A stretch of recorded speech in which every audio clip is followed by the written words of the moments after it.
Саламатсыңарбы? Булак KG сайтынын көрөрмандары, мен журналист Семетай Аманбеков жана биздин командабыз бүгүн Вашингтон шаарына, Кошмо Штатынын борборуна келдик. Бул жактан дагы эле биздин Кыргыздын атактуу жигиттери менен маек куруп атабыз. Бүгүн биздин коногубузда Санжар Кудайбердиев, Кыргызстандагы, Америкадагы жалгызбы же аз түрүндөгүнүн бири илимпоозчу, техникалык жана биологиянын илимий доктору. Бул жакта улуттук саламат сактоо институтунда иштейт. Саламатсыңарбы, Санжар? Сизди көргөнүмө абдан кубанычтамын. Саламатсызбы, мен дагы. Азыр ушул Вашингтон шаарында жамгыр жаап, ошон үчүн мына Линкольн мемориалынын жанында маек куруп атабыз. Жамгыр жаап атат, кичине мындай неудобство болуп атат, тилекке каршы ыңгайсыздыктар болуп атат. Ооба, биринчи суроом ошол сиз иштеп аткан тармак жөнүндө айтып берсеңиз, өзүңүз жөнүндө кыскача маалымат берип, жана кайсы тармакта иштеп атасыз, бул тармак эмнени изилдейт, ошол жөнүндө айтып берсеңиз. Мен атым Санжарбек Кудайбердиев, өзүңүз айткандай эле, ошо бул жакта ошо биоинформатика деп аталат. Бул компьютердик ошо жана алгоритмдерди же болбосо математикалык жолдорду колдонуп, биологиялык датанын үстүнө колдонуп, ошо биология илиминин алдыга жылуусуна көмөктөшүү, ошол тармактын аты биоинформатика деп аталат. Ошо биз мындай кыскача айтканда информатиканы биологиялык маселелер үчүн колдонобуз. Эми жалпак тилинде айтып кетсеңиз, мисалы үчүн биздин жашообузга, элдердин жашоосуна кандай таасир берет, эмне менен мындай ыңгайлуу болот? Эме ыңгайлуу. Көбүнчөсү бул баягы мисалга алганда азыркы бизде баягы технологиялар барган сайын неме болуп атат да, өнүгүп атат да. Анан жанагы технология өнүккөн негизде баягы алдыга карап жылуу, баягы баягы бир нече бөлөк тутактар деп элестетсек болот да. Бунун бирөөсү могу компьютердик технологиялар, алгоритмдер. Бул баягы биздин күндөлүк жашообузду дагы көрсө болот турган, мисалы алганда телефонуңузду ачканда сиздин бетиңизди тааныйт, же болбосо Google немелери бар, баягы аспаптары бар десек болот, жана онлайн немелери, сервистери туурабы. Мисалы Google Translate бир тилден бир тилге которгон. Булардын баардыгы ошол жана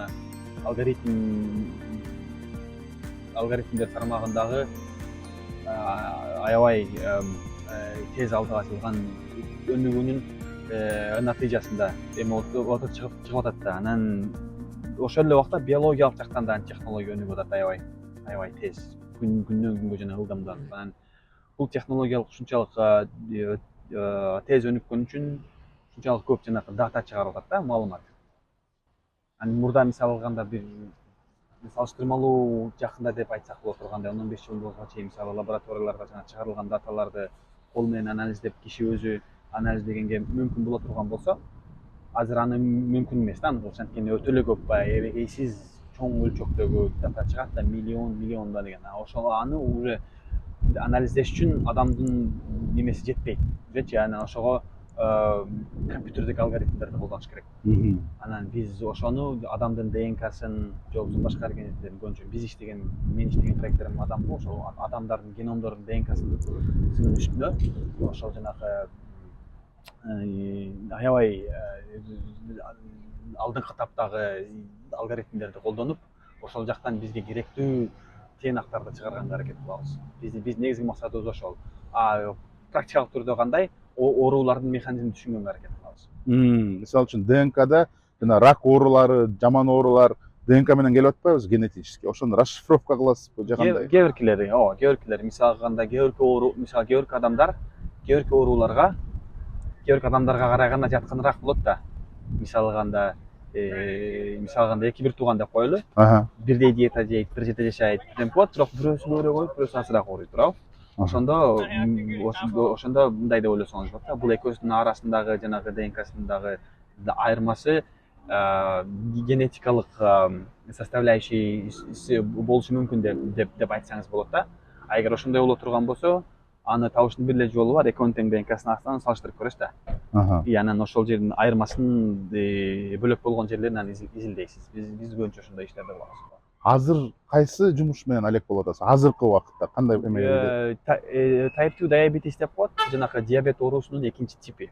Жанагы сахар оорусу бар го. ооба приобретенный диабет деп коебу экинчи тип Ошол боюнча иштеп атабыз азыр. Ошо биз жакында биз мен айткандай жана немелерди алгоритмдерди колдонуп ошол кээ бирки генетикалык салым кошкон жерлерин таптык, анан ошолор боюнча иштеп атабыз азыр. ошондо сиздин негизги максатыңыз ушул приобретенный диабеттин экинчи түрүн мындай дарылаганга жок кылганга натыйжасы ошодобу максаты? Ошондой деп айтса болот, бирок негизи эле баягы билим неме боюнча медицинада баягы дарыларга ооруларга дароо табуу деген механизм кандай иштейт? Бул эме да, мисалында бир ооруга бир дары табылды дегенде, мисалы кээде жаңылыкта окуп каласыз туурабы, паланча деген ооруга бирден деген дары бир жерде табылды. Ооба. Аны моундай неме деп элестетсеңиз болот да, мындай бир дары тапты ошо бир киши же болбосо бир лаборатория, бирок мындай анын түбүндө килейген эбегейсиз чоң бир пирамида бар деп элестетсеңиз болот да. Ал деген килейген механизм да. Ошону чоң бир механизм деп элестетсеңиз, ошол механизмдин биз бир бөлүкчөсү болуп калабыз да. Мисалы кандай тип 2 диабетес боюнча деле иштеген баягы дүйнөсү боюнча карасаңыз, жанагы ондогон, жүздөгөн, миңдеген, 10 миңдеген, балким 100 миңдеген адам иштейт да, мындай көп киши иштейтчи. Анан булардын эч бириси жанагы алдын ала билбейт да, ону тиги табат, бул табат депчи. Мисалы кандай ошондой эле жанагы Нобель сыйлыгын алган немелер илимпоздордун Нобель сыйлыгы алгандан кийин жанагы лекция беришет да аларчы, ошону угуп көрсөңүз дээрлик баары айтат да, мен эч качан ойлогон эмесмин мен болом ошол депчи. Бул жанагы кичпейиликтен чыккан же болбосо өзүнүн болгон маанисин мындай ылдыйраак кылып айткан, атайлап айтылган сөз эмес да. Чын эле билим ошондой болуп иштейт. Сиз жанагы механизмдин ичиндесиз да, бирок ошо пирамиданын үстүндө ким болуп калышын билиш кийин да, жанагы бешиктеги баланын ким болорун, хан болорун ким билсин деген бар го, ошого окшош механизм окшош да. Жана ошонун бирөөсү ошол убакытта ким болуп калган болсо ошол болуп калат да. Бирок механизм өзү килейген бир неме сыяктуу иштейт да. Мындай бир чоң бир робот машина сыяктуу иштейт. Ошентип алдыга мынтип жылат. Ошол иштеген роботтун бир кичинекей бөлүкчөсү деп коет да. Биз ошонун бир бул жана оору аябай татаал система да. Биз көп нерсени түшүнбөйбүз да. Анан ошонун биз ар бир лаборатория, ар бир группа кичинекей миллиметрический кумурскага окшоп бир алдыга кадам кылат да. Анан ошонун баары биригип прогресс деп аталып калат ошол. Ошо окшоп биз кичинекей бир бөлүкчөсүбүз ошол чоң системанын. Же башка биз баандай килейген жана томор үрөбүз деген немебиз жок. Эч кимде жок андай эме.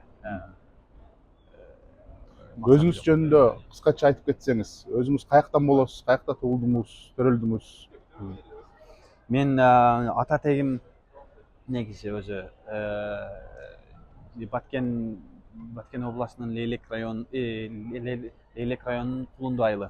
Бирок мен өзүм туулуп өскөн жерим Ош шаарынын Жапалак айылынан болом. Школду ошоктон бүткөнсүз да? Мектепти ушул жакта окуп, анан лицейди Оштогу Түрк лицейде окугам. Эмне үчүн илим тармагын тандадыңыз? Кичинекейимден баштап эле кызыкчумун да, негизичи. Анан кийин башка жумуштарда иштеп көрдүм. Өзү негизи информатик болуп окугам университеттечи. Анан кийин IT неме тармагында бир аз иштеп көрдүм, программист болуп. Анан ойлонуп кайра өзүмө жаккан нерсени эле кылсам туурараак болот го деп ойлоп, анан деген тыйнакка келип, анан кайра ошо илим немеси тармагына кирип кеттим кайра. Ошондо Туркияда информатикалык факультетте окудуңуз, э? Эмне үчүн ошол жактан Турциядан илим менен алектенген жоксуз? Кыргызстандан эмне үчүн кошумуштаты? Турциядан окуп бүткөндө жанагы бакалавр анан магистр деп атып 7 жыл өтүп кетти да. Ошол анан мен жана мектепти бүткөндөн кийин эле кеткем да, эч Турциягачы. Анан жаш болгон үчүн Кыргызстанга уже кайткым келип, мынтип умалып калган болчумун да. Анан Кыргызстанга кайтып IT'де иштедим. Банктарда, финансовый компанияларда. Анан эми Кыргызстанда билим кылыш кыйын да. Мүмкүн эмес да. Илим кылыш мүмкүн эмес, Мүмкүн эмес. Анан ошон үчүн бирок ошол убакта мен жана немеде университетте окуп жүргөндө Италиядагы бир профессор менен баягы кат жазышып мындай байланыш неме түзүлүп калган болчу да. Анан ошо Кыргызстанда туруп эмне кылсам деп ойлонуп аткан убактарда ошол профессор менен кайра байланышып калдык кокусунан эле скайп аркылуу. Анан ошо келип аспирантура окубайсыңбы деп өзү айтып калды. Анан албетте деп как раз ошол убакта менде анан ошондой ойлор келип аткан болчу да. Анан ошентип Италияга барып калдым аспирантура окуганга. Анан ошо аспирантураны бүткөндөн кийин эле аспирантура бүткөндөн кийин немеге тапшырып, иштерге тапшырып бир нече өлкөгө тапшырганмын. Анан Францияда, Чехияда, анан Америкада болгонго мүмкүнчүлүк чыгып калып, анан Америкага өзү негизи биякта калып калам деген ой менен келген эмесмин. Бияка келип опыт алып, анан кайра эмеге кайтам, Европага кайтам деп келгем да. Бирок келип ошо боюнча эми неме дагы деле иштеп жүрөм. Аспирантураны бүттүңүз, анан бул жака улуттук саламаттык сактоо институтуна, улуттук саламаттык институттары деп аталган федералдык бир илимий изилдөө борбору да. Бул жакы дүйнөдөгү эң чоң ошо биомедициналык тармакта эң чоң илимий изилдөө борбору болуп саналат. Немеде Вашингтон шаарынын да жайгашат, National Institutes of Health деп аталат англисчеси. Ошол жерде иштейм. Ошол аспирантураны бүткөндөн кийин бияка чакырып алды да, ошолор ошондой болуп атабы? Эми жумушка тапшырып өзүм кеттим да, ошо. Чакырып алды дегенде, немен аспирантураны бүткөндөн кийин, аспирантураны бүтүп анан ошол илимий ишиңиз боюнча ошого тиешеси бар лабораториялар менен байланышка өтөсүз да. Же болбосо өзүңүз кылгыңыз, мисалы иштегиңиз келген тармакта иштеген негизи аналогу эле кишилер болот да негизи дүйнөдөчү. Анан мындай немеңиз бүткөнгө чейин уже билип каласыз да ким экен, жана ошолордун бүт баарына кат жазасыз, ушундай мен бүтүп атам, менин ишим могу, диссертациям могу, мону кылдым. Анан мону кылгым келет. Анан сизге дагы кызыкпы? Кызык болгон болсо бирге кылбайлыбы дегенчи. Ошо. Америкада илимдин деңгээли кандай деңгээлде турат экен? Эң алдыңкы деңгээл десе болот. Илимдин жанагы баскындуу көпчүлүгү Америкада жасалат.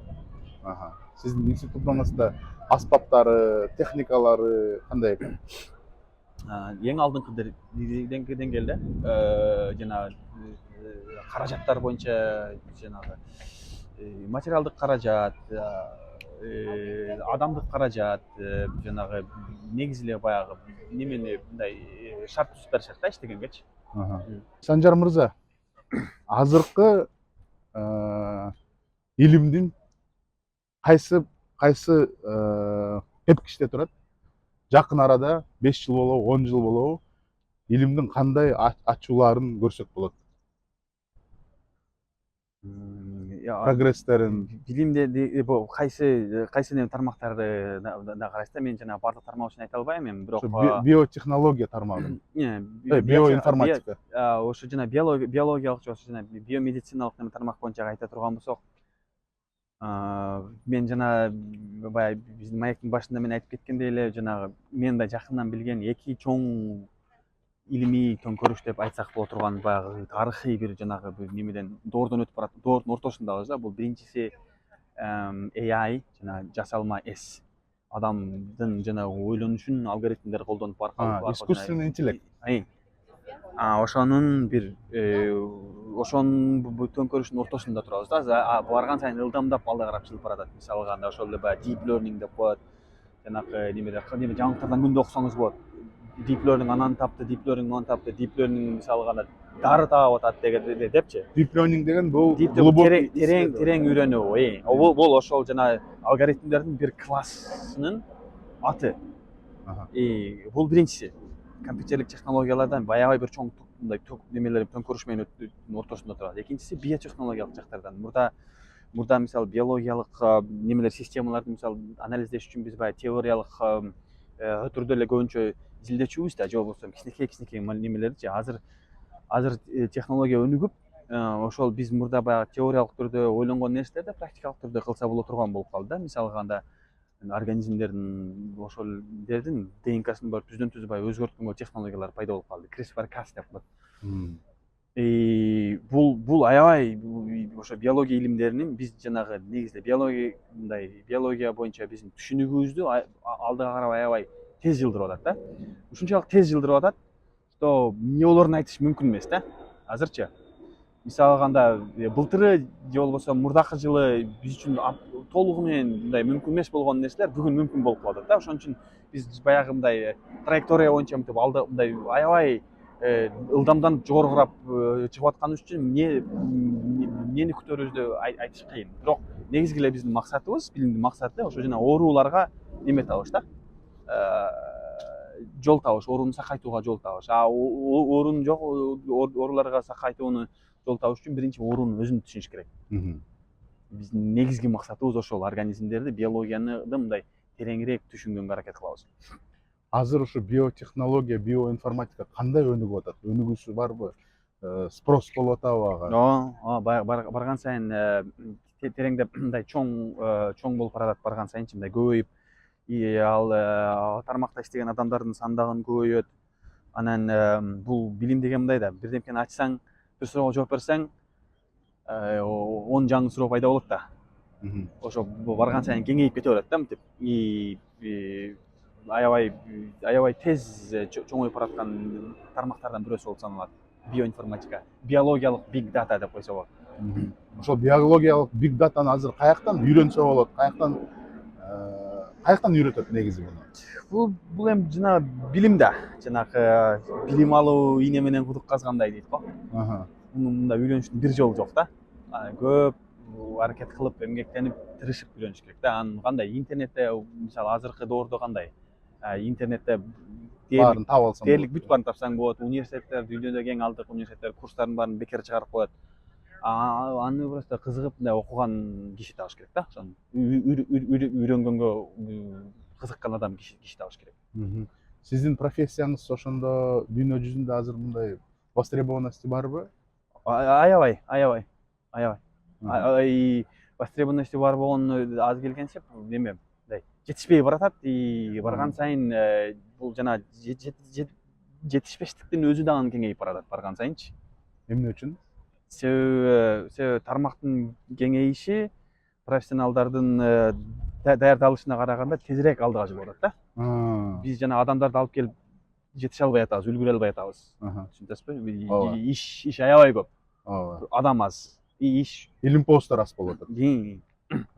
Бул жактагы жумушуңуз жөнүндө айтып берсеңиз, бул жакта кандай жумуш кыласыз? Графигиңиз кандай? Күнүмдүк иштен эмне иш кыласыз? Меники мындай баягы биологиялык немеде лабораторияда иштебеген үчүн меники неме теориялык да. Ошон үчүн мага мындай нормированный график деп айтканга кыйын. Кээде мисалы кызыгып кетсем түн жарым, 1-2-лерге чейин деле иштей берем. Анан мисалы эртеси күнү ишке барбай койсом болот, эгер чогулуш болушум жок болсо элечи. Ошого мындай неме толук эркиндик берилет да, өзүңдүн графигиңди өзүң түзүп аласың. Бирок какой-то бир результат бериш керек, э? Албетте.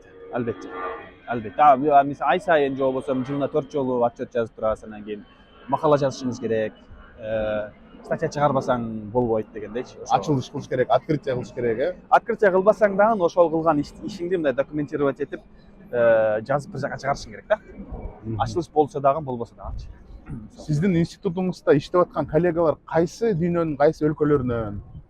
Анан сизди Кыргызстандан келди дегенде мындай таң калыштыбы? Кыргызстан каяктан, эмне үчүн ошол жактан катуу илим посту чыкты деген ойлор болдубу? Жыл рахмат го, мен катуу илим пост эмесмин. Бирок экинчиси мен ошо NIH-те биздин немеге жыл сайын неме документти жаңылап туруш керек да немеге. Анан ошо административный немеге офиске жыл сайын барганда ар дайым сурайм, Кыргызстандан башка жаңы адам келдиби деп. Жок, дагы деле бир эле сенсиң дешет жыл сайынчы. Бирок дүйнөнүн ар бир өлкөсүнөн адам бар. Мен иштеген адамдар жанагы Советтер Союзунан чыккан, орус же болбосо башка өлкөлөрдөн жанагы чыккан көп адамдар дагы бар. Мен мисалы иштеген группада биздин негизги жетекчибиз орус киши, анан бирок башка Кытай, Африка, Индиядан немелер бар, кесиптештерибиз бар, анан мен. Азыр кандай пландарыңыз кандай? 6 жылдан бери иштеп атам дедиңиз бул жакта, Эми алгачкы планыңыз кандай? Бул жакта каласызбы, же Кыргызстанга кайтасызбы, же кандай пландарыңыз? Буга мындай жөнөкөй бере турган жообум жок. Баягы эми убакыт көрсөтөт да. Бул же билимде кандай жанагы эмеде мындай толук түзүп отуруп мындай карьера курса боло турган неме эмес да, тармак эмес да. Ошо иштеп проекттериң өнүккөн сайын кээркештер жабылып, кээркештер ачылып ушинтип кете берет да мынтипчи. Убакыт көрсөтөт го дейм. Кыргызстанга кайтыш азыр мүмкүн эмес деп көрүнүп атат мага, анткени Кыргызстанга кайтып буга окшош болбосо ушундай ошого жакыныраак иш кылыш мүмкүн эмес да азырчы. Негизи ушу Кыргызстанда илим тармагы азыр мындай абдан ылдыйлап кетти да, деңгээли ылдыйлап, эч ким деле ошого көңүл бурбай атат. Сиздин оюңузча ушул Кыргызстанга илим керекпи негизи? Кыргызстанга сөзсүз илим керек. Кыргызстанга сөзсүз илим керек. Же өтө баягы фундаменталдык деңгээлде ачылыштарды жасаганга жасаш керек болбошу мүмкүн. Бирок илимдик адамдык ресурстары Кыргызстанга керек да. Мисалы технологияны өзүңүз чыгарбасаңыз да, бирок технологияны адаптация кылыш керек да. И ошого немени теманы түшүнгөн адамдар болсо жакшы. Анан экинчиден билимди Кыргызстандын ичинде жасабасаңыз деле жанагы ар бир коомго интеллектуальный элита керек да. Ооба. Прогрессти кылган ошолор да. Жок, мисалы баягы прикладной практический пайдасы тийбесе деле жанагы элге жанагы мындай баягы интеллектуальный бирдемелерди жасаган бир кичинекей бир катмар болуш керек да, туурабы? Коомдунчу. Мисалы эч бир башка себепти кошпосоңуз да, именно ошол себеп үчүн болсо дагы сөзсүз эме керек да Кыргызстанда. Ошо жана биздин ар бир калктын ичинен кичинекей бир слой чыгат да, мындай нерселерге кызыкканчы. Ошол эң кымбат баалуу ресурс болуп эсептелет. Ар бир коомдун ичинде. Ошол жанакы аз сандагы адамдар. Ошону алып калсаңыз, ошондо жана интеллектуальный климатты коомдун ичинде жасаганга эң негизги фактор болуп берет да, кызмат өтөп берет ошол слой. Санжар мырза, сиздин оюңузча ушу илим менен алек болгон деген киши школдон баштап, ошодон башташ керекпи өзүнүн жолун? Илим менен алек болгондо негизи мындай кыскача жообу ооба. Мектепте өзү билинет да, жанагы эгер мындай эле кичинесинен бала кызыга турган болсо, ошол кызыгуусун колдоп бериш керек да, анандайчы, жанагы мындай баягы шагын сындырып канатын кайрбай, мындай колдоп берип коюш керек. Анан эгер Кыргызстанда аны кыла албайсың барыбир, анан көрө практика мындай бирдемке кыл дебей, эгер мүмкүн, эгер чындап эле эгер ошого кызыга турган болсо, мисалы эгер Кыргызстанда мүмкүнчүлүк болбосо дагы, мисалы башка мамлекеттерде боло турган болсо да мүмкүнчүлүкчү, барып кылса, негизинен мисалы Кыргызстан ичинде болбой калса дагы, бирок негизинен жалпылап караганда Кыргызстан коомчулугу үчүн пайдасы көбүрөөк болмокчу деп ойлойм. Бизде негизи бияка Америкага келген кыргыздар же трак айдайт, же IT тармагында экен. Ошо менен эле чектелип калганга мындай стереотиптер болуп калыптыр да. Сиздин оюңузча ушу стереотипти бузуп, мындай кеңири илим болобу, башка медицина тармагы болобу, ошо менен алек кылса деген туура болобу деп ойлойсузбу? Биринчиден, Кыргызстанга келгенде трак иштеп калыптыр деп биздин балдарды антип неме кылбаш керек деп ойлойм. Анткени бул аябай гениальный жол. Кыргызстанга бизге мындай Кыргызстандан ким келсе дагы, ар бир Кыргызстандан келген бала мынтип кирип, нормальный путуна туруп кетсе боло турган бир формуланы ошол бизден келген, бизден улууларын таап, биздин балдарга ошондой жолду таап берип коюшканына рахмат айтыш керек. Бул аябай сонун нерсе. Башка улуттагылар бар, келип баягы башка немелерди иштешет да, жанагы жолду тазалап бирдемке болупчу. Ага караганда биздин жигиттер кыйла келишет да, аябай баттын путуна туруп кетишет. Бул биринчи. Экинчи, IT деген, вот ошо жана сиз айткан жана немеден трактан ITге биздин жигиттер азыр трансформация болуп аткан убактыбыз да биз азырчы. Биринчи келгенде жалаң трак болчу. Азыр IT кошулду, туурабы? Биринчи крыша болчу, анан крышадан тракка өтүштү, эми ITге. Ооба. Дагы 5 жылдан кийин келсеңиз, буга дагы бирдемкелер кошулат, уже бул бизнесмендер болуп калат, миллионерлер пайда болот дегендей сыяктуу да. Биздикилер биякта негизи эле кыргыз татандыктар неме жакшы эле бияктачы. И башка тармактарда дагы көп балдар бар, ар нерсе кылгандар. Баягы интеллектуалдык ушундай неме чыгармачылык ишти кылгандар дагы бар. Бирок алардын массасы жана биздин негизги бияка келген кыргыздардын массасына салыштырмалуу аз болгон үчүн аттары көп угулбайт. А бирок бизде жанагы чоң компанияларда, Google'дарда жана инженер болуп өздөрүнүн стартаптарын ачып, аябай жана интеллектуалдуу жанагы өздүк кошмо мааниси жогору бизнестерди кылган биздин көп жигиттер бар. Өзүңүз айттыңыз, школдон баштап ушу илимге кызыгып жүргөм деп. Кайсы илимге кызыгып жүрдүңүз жана кандай көрүнүчү эле ушул? Мен негизи кичинекейимден баштап математика, физикага кызыкчумун. Математика, физикага кызыгып, анан бирок ошол жанагы неме деген ойлорду ойлоп, Кыргызстанда математика, физика кыла албайм деп барып, ошон үчүн Кыргызстанга пайдалуураак, Кыргызстанда келип кылсам боло турган иш деп информатиканы тандап кеткенмин да. Мында аркага карап көрсөм жакшы неме выбор болгон экен да. Ойлоп көрсөм, ал убакта өзүм жакшы мындай сезген эмесмин, просто ал убакта жана көп тандыганга көп деле жол жок болчу да. Көп деле неме жана выбор жок болчу да. Анан кийин ошолордон бирөөсүнү тандап эле ошо немеге компьютер окуганга эме кылгам, кеткем, бирок в итоге баягы ошол неме компьютерден башка илимге өтсө оңой боло турган болуп чыгып атпайбы? Мен мага күтүлбөгөн жерден. Анан биология пайда болду. Анан неме аспирантураны биологияда кылган үчүн ошондо биология менен информатиканы кошуп, аябай сонун мындай дисциплинасы бар экен да өзүнүн. Мен билчү эмес элем, ошо мындай сонун мындай неме туш келип калды. Негизи бул жаңы тармакпы ошондо биология менен информатика? Салыштырмалуу жаңы тармак деп койсо болот. Эми ошол эки тармак биригип, илим жолу менен сиздин прогноз боюңузча ушул оорулардын көбүн жеңебизби? Максатыбыз ошол. Айтыш кыйын. Максатыбыз ошол. Бирок айтып атышпайбы, канчалык ооруларды жеңбесек, адам баласы ошончо жаңы оорулар пайда болуп атат деп. Эмне үчүн ушундай процесс болуп атат? Мисалга алганда адамдар мурдакка караганда көбүрөөк рак менен ооруп башташты, туурабы? Ооба. Эмнеге деп ойлойсуз ошону? Мен билишим боюнча экология чөйрөбүз алмашылды, жашообуз алмашылды, ритм башка болуп калды, тамагыбыз башка болуп калды. Жок, адамдар узунураак жашап баштады ошон үчүн. Буга чейин адамдар ракка жетпей башка нерселерден өлчү. Рак эгер мисалы бир адамды 500 жыл жашай турган болсоңуз, адам сөзсүз 100% рак менен өлөт да. Эмнеге?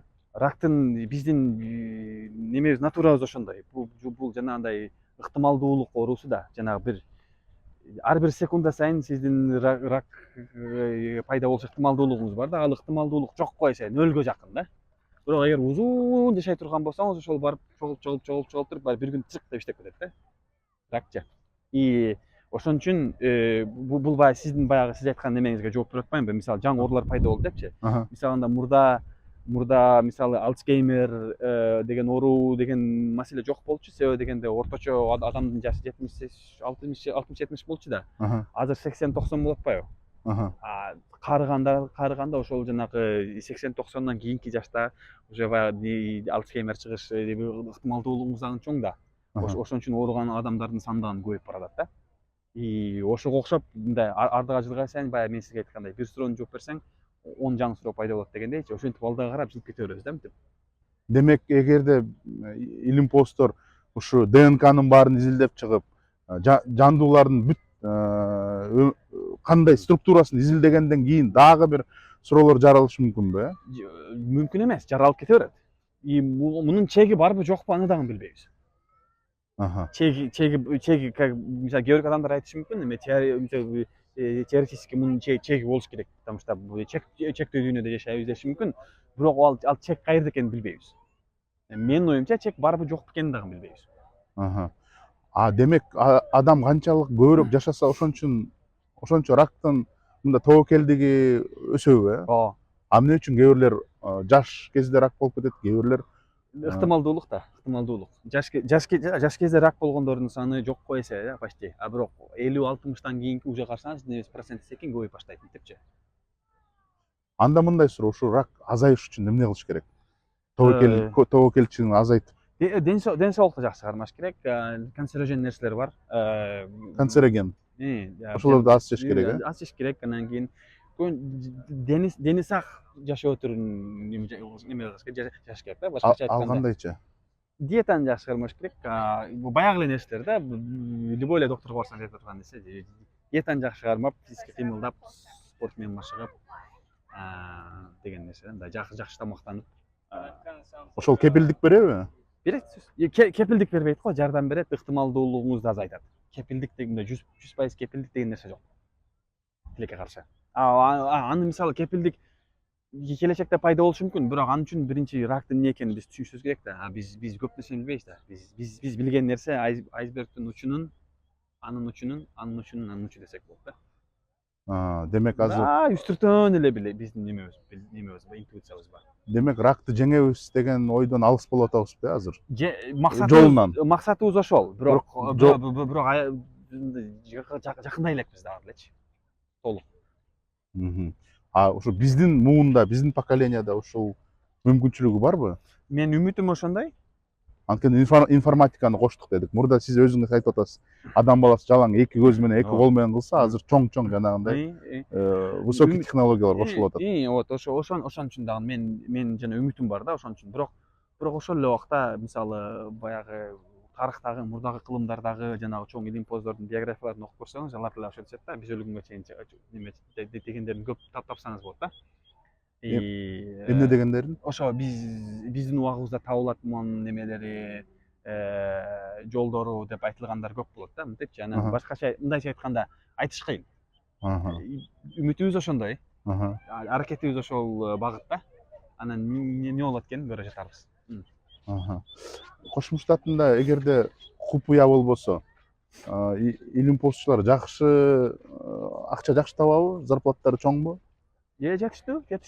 Бул жакта негизи эле могу Кошмо Штаттары анан батыш дүйнөсүндө мисалы алганда окуп атканда, аспирантура окуп атканда да берилген акча аябай кыйнап коет. Аябай мындай немеге жакын да, жанагы минимум немеге деңгээлге жакын. Бирок иштеп баштаганда мындай комфорттуу түрдө жашаганга жете тургандай кылып неме кылып беришет да, жанагы айлыктарын неме кылып төлөп беришет. Демек окуп атканда көп акча салып, анан кайра муну баарын компенсация кылып берет экен да ошондо. Жок, окуп атканда деле бекер окуйсуз го, бирок акча топтой албайсыз да, мисалга алганда, алган айлыгыңызданчы. Иштеп баштаганда кадимкидей эле баягы соц пакеттериңиз менен, страховкасы менен, пенсионный фондго неме кылган акчасы менен бүт баары менен мындай кадимкидей эле эме болуп каласыз да, жана жумушчу болуп каласыз. Эмелерде башка компанияларда иштегендей эле. Бул жакта виза менен келдиңиз да, э? Же грин картыңыз барбы, же гражданинсизби? Виза менен келгем да. Бул жакка биринчи келатканда ошондой жана билим алуу же болбосо билим ошондой немеде тармактагы иштегенге бериле турган кошумча бир немеси бар. Виза бар, J1 деген. Ошол менен келгем биринчи. Анан? Анан ошо мен азыр анан кийин дагы башка өзүнүн биякта аябай татаал виза системасы бар. Анан кийин башка тур визага алмаштырып, башка тур виза алып ошондой. Азыр статусуңуз кандай? H1B деп. Санжар мырза, сизге маегиңизге чоң рахмат. Мени жалгыз эле мен эмес, негизи биздин көрүүчүлөрүбүз, көпчүлүк кыргызстандыктардын атынан сизге чоң ыраазычылыкты, алкышыбызды айтабыз. Ушул жакта иштеп, ушул жакта кыргыздын атын чыгарып жатканыңыздарга дагы бир жолу айта кетсем, Санжар Кудайбердиев бул жактагы Вашингтон, DC шаарындагы илимпоздчу, мен түшүнүгүм боюнча биологикалык, генетикалык изилдөөлөрдү өткөзүп аткан киши. Ошон үчүн сизге чоң рахмат, сизге ийгилик каалайм. Койгон ой максатыңыздарга жетиңиздер. Буюрса баарыбыз үмүттөбүз, ушундай Кыргызстандан чыккан илимпоздчу ушул чоң ооруларды жеңгенге мындай өзүнүн салымын кылды деген атыңыз чыгат деп ойлойм, үмүттөнөм. Жана кыргызстандыктар ушу жарандарыбызга бир 2-3 сөз айтып кетсеңиз каалооңузду, каалоо тилектериңизди. Сиздерге дагы чоң рахмат. Ушунча демек DCге конок болуп, анан кийин кыргыздар жөнүндө келип ушундай репортаж кылып жүргөнүңүздөргө Анан сиздерге дан жаңы баштаган проекттериңизге да чоң ийгилик каалайм. Рахмат. Сөзсүз чоң ийгиликтерге жетишиңиздерге ишенем. Анан кыргызстандыктарга айтар каалоом ошо бар болуңуздар, тынч болуңуздар, эң негизи ден соолукту сактаңыздар. Жанагы немеден сөз бар го, элим бар болсо, баары бир алтын башың аман болсо, алтын аяктан суу ичесиң дегендейчи. Ошо аман бололу, бар бололу, анан мындай саясий кыйынчылыктар, финансовый кыйынчылыктар, геосаясаттар, булардын баары өтө турган нерсе. Жаңы муундарга бардык ресурсубузду колдонолу. Биздин муундан мындай көп баягындай төңкөрүш чыккан жокпу, бирок кийинки муундардан үмүтүм бар мен. Чоң рахмат сизге. Ийгиликтерди каалайм. Чоң рахмат.